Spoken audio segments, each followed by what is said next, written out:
Now these systems take infrared light, or near infrared light, and they shine it into your brain, right? They put a big light on the front of your head, and they shine hugely bright light into your brain, and they look at what it reflects off.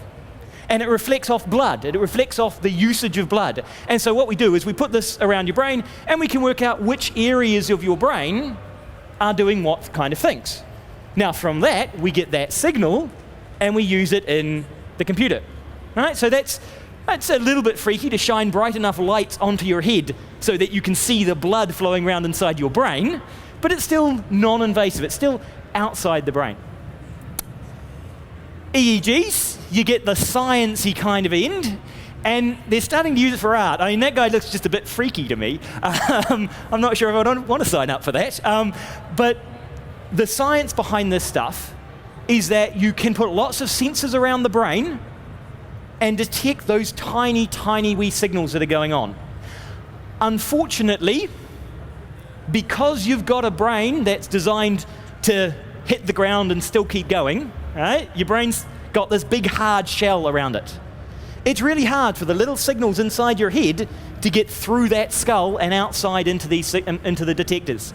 So it's okay. It's a bit like putting those electric sensors in your house where you measure the amount of power being used in different places in your home. From that, I can tell you when you turn your TV on. I can tell you when you have heating on. I can tell you when you're using the stove. That's kind of what this is doing. It's telling me when I'm using parts of my brain. It doesn't tell me what I'm doing with those. It just says you were using this part of your brain, so that's probably what you were thinking about. Right? So that's how these work. This one is the Emotiv EPOC. I can switch over to it, and I can show you that my brain is currently active. Those are the electrical signals coming out of my brain. Now, unfortunately, because I've got lots of actual muscles on my skull, you don't think of your head as having muscles. But when you do an eyebrow raise, when I do that, when I raise my eyebrows, you'll see that there's lots of signals going through, right? And when I smile, there are different signals. And it's kind of noisy. If I stop moving, it should.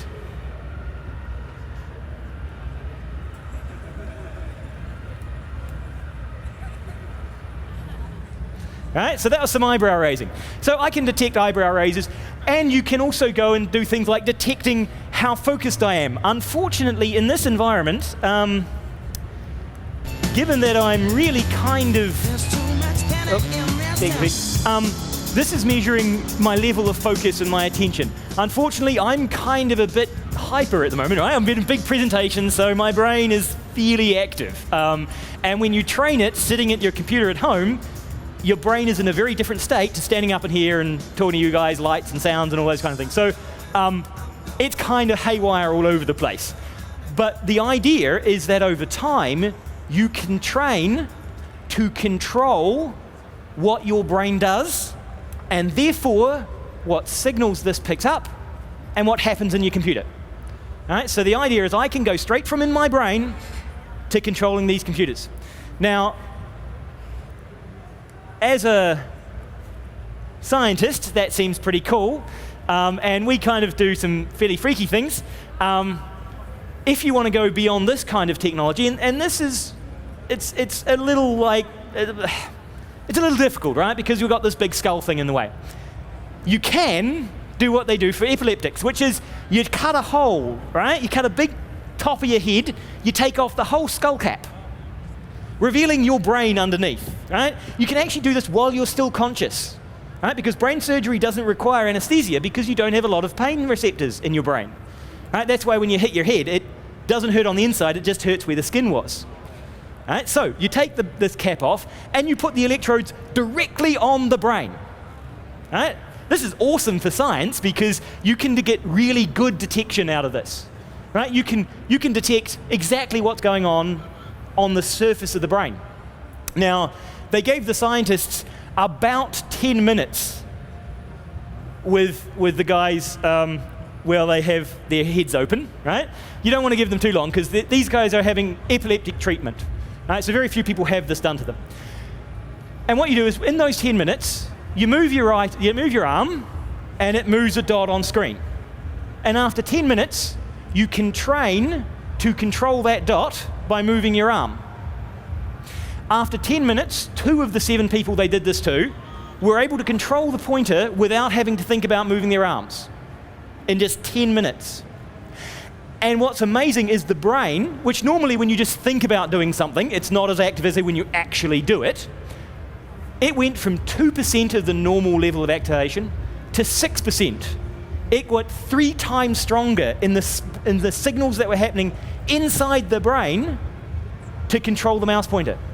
So within 10 minutes, your brain had already started to train itself to control the mouse on screen without having to use your body, without having to think about it. Now, if you've got longer, if you've got a couple of hours, or you permanently insert this, then you could get some pretty good control, some very accurate control of mouse pointers, of games, of input, of any signals that you're looking for. The brain is an amazing thing, and all of you guys have very active brains. Now, one of the nice things about physical fitness is you can look around and you can see when someone's physically fit, right? You can see when their body's cut. You guys probably all have fairly active brains and you're fairly cut psychologically. But it's hard to see that, right? I mean, it's hard to look at someone and go, wow, he thinks really fast, right? That's just hard to do. But thinking is actually a lot of physical strength as well. Now, there was an experiment they did where they got grip strength, right? So this is your ability to squeeze your fingers. They had 3 groups. One group used these grip strength training, right? 5 minutes a day for 5 days a week for 5 weeks. One group used those exercises. One group just sat and thought about doing the exercise. And one group read the newspaper. Because you needed control. The group that did the exercise got stronger. The group that thought about the exercise got half the strength increase of the group who actually did it. Because the strength of your body is determined by the strength of your mind. Right? We all know that if you pump somebody full of adrenaline, right? You give them big pumps of adrenaline, they get stronger. Well, their muscles don't change. It's the ability of their brain to use those muscles. So when you're doing physical training, when you're getting better at an exercise, it's shaping the brain most of the time. It's about what changes up here. And so that's why we believe that when we connect these devices to our brains and give you feedback and actually say, yes, this is effective, this is how it works, your brain will change to match these devices. Now, that's on the outside. You can go deeper. You can put electrodes all the way in. All right? Now, this stuff is where most people start getting a bit queasy, as in, I'm not sure I want electrodes inside my skull. Now, this one is a glass fiber, an optic fiber, and they sharpen the tip of the optic fiber because you can actually stimulate the neurons by shining light on them. Right? Neurons in your head will fire and become active. So this one can send and receive signals.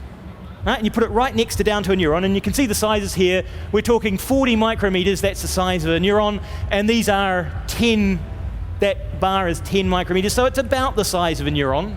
And the tip that has actually got the we focus light on it is 1 micrometer. Right? This is still 1,000 nanometers, so this isn't nanotechnology, this is just really small technology. Okay, so that's the very invasive side. You can, of course, make grids of these, and they do. There's already work done on having grids that plug into the eyes and replace the retina. Because if we can send signals, we can take video cameras and plug them into the retina. So that whole Geordie LaForge Star Trek thing, we can do that now, right? That's actually not too hard. This one, there's the mouse there. That's a mouse with a radio-controlled car attached to him, and he can drive himself around. Right? They trained the mouse to drive those wheels in the back there. So he can think left or right and drive himself around. That's pretty cool. It's a bit cruel, perhaps, but it's one interaction. Another one they've done is in California. They attach electrodes to the pupae of a beetle. And then when it grows up, you can send signals to where it detects moving left and moving right, and you can have a radio-controlled beetle. Right? They can make it fly, they can make it turn left, they can make it turn right, they can make it go forward. Right? This is living organisms being controlled directly by inputting into the brain. Now, you start to see this in movies, right? We've had a flood of them just recently, right? So you've got the Avatar stuff, you've got, they were playing Gamer over in the movie theater there. You've got Surrogates, Butterfly Crush, which is a small Australian one, which you don't know about. But unfortunately, we're not quite at any of these stages, right? And the main problem is that, that's not where I was going. The main problem is that although I can read some of these signals off, I'm generally reading amount of activation. I'm reading when you've turned your computer on, not what's happening on it. Right? My resolution, what I can detect, is still too fuzzy. Right? We don't know enough about the brain. However, even what we know about the brain now allows us to do this kind of thing. This is a guy in the States who's a tetraplegic, can't move from high neck down. These guys are the people who get real brain-computer interaction. Right? These are the people who need stuff plugged directly into their brain, and then they can type, they can send emails, he can draw, he can use his computer just by signals from his brain. Now what that means is that we're going to have this technology coming through. We're already doing it in science, we've already got people who need it, and so as soon as we need something and start using it, of course pornography and gamers start using it, right? You guys drive graphics cards forward, there's no scientific graphics cards, they're all gaming graphics cards. And the porn industry drove videos in what formats we have. So you guys are going to drive some of this technology. This is for gaming, this one. And that's going to drive the availability, the use of these. We've got two problems with invasive stuff, technical and social. The technical, we're still having trouble connecting to neurons because neurons are a conversation. Neurons send signals and get signals back. At the moment, our computers can receive them, but we don't really know how to send them back. We don't know how to send messages into our brain. And that's why Avatar and Surrogates and Gamer are all beyond what we can do, because they get messages back from people, right? That's really hard. Putting messages into the brain without going through the eyes is still beyond us. When you put electrodes into the brain goes, hey, wait a minute, that's metal. I don't like metal. Metal's not part of me, so it builds scar tissue. It puts antibodies, it builds pus, right? It tries to get rid of that stuff. So rejection of the implants is still a problem. And there's the whole social thing. Most of you guys are pretty cool with gadgets and tech stuff. So it doesn't really necessarily faze you that much to have one of these on or to plug stuff in. Most people don't like the idea of brain surgery. Right? Most people don't like the idea of opening up their skull and planting a whole bunch of electrodes in it, particularly if there's going to be signals going in, right? I mean, I don't necessarily want people to control what I do. And if you were playing poker, you wouldn't want to know what was going on in here because you can't bluff. Right? A lot of our life is about not letting people know what's going on in here. Right? So this is kind of breaking down that barrier a little. Now, the EPOC has a bunch of games, and I don't know if I have time. Do I have time? I'll see if I can show off some of those. I've got to be out of here in like 4 minutes. But the games that you can play all rely on the amount of activation. Now, I'll go to the final slide. Anybody who wants to see some of the games, I'm going to be down on the stage corner there, answer questions, show some of more of this stuff off. But nope. Which one are you? There. They've got classic Pong, right? Because that requires a movement up and down, and I can do that with this thing, right? I can play Pong. Tetris is really hard because I've got to have 3 different kinds of thoughts: left, right, and rotate, right? And this thing isn't picking up the verbal things. It's not picking up what I think. It's picking up brain activity. So I've got to learn to control my brain rather than think about left or think about right. What this means for gamers is that you're going to have a whole bunch of really interesting experience coming through in the next 10 years. I've talked to Microsoft about using the Xbox and the Xbox controller to measure stress. These devices are getting smaller and better, and they're going to be connected with glasses and heads-up displays. You guys will start to have EEGs in more and more devices. That means we can do things like read how stressed you are. And so the game you're playing, as you're moving down the corridor, if you're stressed, you don't need anything to jump out at you, right? Because you're already tight. As soon as you start to relax, that's when the game jumps at you. Right? If you start calming down, bang, and it comes. Right? So now instead of being able to realize that when you walk up to the store, you hear the slightly scary music in the movie, right? You go, and you open the door and it jumps out at you and you go, I was tense, right? So I didn't get shocked. Now what the game can do is it can wait. It can sneak up on you. It can manage your emotional state. Right? Work out, okay, so if I'm an AI, I'm a mentor AI, I can see that the player's feeling a bit stressed. So I'll come in and I'll give them some advice. If that makes them more stressed, I'll back off, right? Because obviously they're doing okay. If I'm an enemy, I can now smell your fear. Right? I know when I've got an advantage. I know when you're running, right? Because you're running in your mind. You're afraid. So I'm going to chase you down. Right? This is a new kind of experience.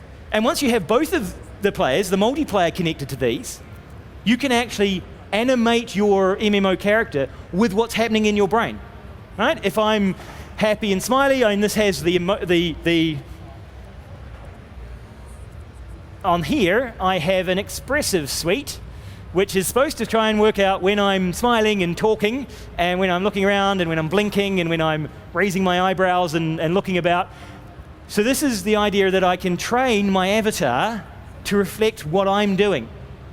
Now, a lot of time on the phone, I've nodded when talking to somebody to say yes, right? That's shitty, right? That's not going to work, right? I can't nod on the phone. It doesn't make sense. But we do a lot of that. We use our body a lot. So this allows us to take our body and project it into the world. Yeah, it lost my signal. Either that or I'm dead. It's probably the Wi-Fi, hopefully. So we can use it to really connect to the player and really connect to MMOs. We can also use it for training. Now, one of the things that games do really well is train you guys to have really good attention and focus. You get really good at focusing, and it's very hard to distract you, because a lot of the games you play, if you get distracted, you die, right? Distraction equals death. So you guys focus really, really tightly, and by guys I mean girls as well. You become very good at focusing. Now there are a bunch of people out there, ADHD sufferers for example, who don't have good focus. This gives you feedback about how focused you are. So you can use it to train. You can use it to get better. You can use it to increase your brain focus and focus on tasks. If you're going to move down the thought control, you're going to have some interesting games which are going to be thought controlled. Magic in the game can be controlled by activation in the brain. Right? So you train to learn to use the magic in the game, not by moving the physical, but by moving the mental. Right? And that will be a new style of gaming, which will combine both the physical abilities and the mental abilities. It also means that you'll be disrupted by physical events while you're casting magic, which makes sense, right? I mean, that's how we've played D&D and how we've played other games, is that magic gets disrupted by being attacked. Well, now someone knocks on the door in your room and your spell doesn't work, right? Because they've distracted you. And that's because it's your brain that is focused and your brain that's interacting. My takeaway, I'm going to be down here to take questions because I've got a limited time. My takeaway is that this stuff is coming. This connection to games, to the brain, is not far away. This is already a commercial system that's out. People are starting to develop for it. If you want to be involved and you want to shape the kind of experiences that you guys as gamers will have, then you need to start getting involved and looking at how these kind of devices will shape the way that you game in 10 to 15 years' time. Right? And we didn't have MMOs 20 years ago, 15 years ago, and now they're the huge thing. In 15 years' time, you're going to be connecting to your computer with your brain, and you're going to have games, and those games are going to be awesome. Now, you guys as gamers can help shape that and be involved in the community by thinking about what kind of experiences are going to be interesting with this device. What is it that I'm going to be able to control? How do I control it? How do I get involved? So, thank you very much for your attention, and I'll be down here afterwards.